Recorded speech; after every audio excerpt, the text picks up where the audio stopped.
الكلب كان بيبص للسقف بس مفيش حاجة فوق.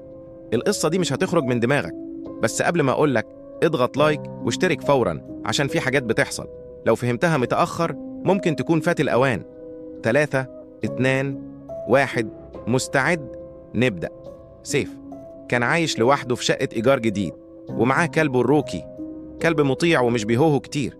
بس في يوم لاحظ حاجة غريبة. روكي بقى يوقف قدام حيطة معينة في الصالة ويبص فوق للسقف ويفضل يزمجر كأنه شايف حاجة. وسيف كان بيضحك، يمكن شاف حشرة ولا حاجة. بس في ليلة سمع صوت خربشة فوق السقف، طلع يبص مفيش حاجة. رجع ينام لقى الكلب مستخبي تحت السرير ورايح له بهدوء.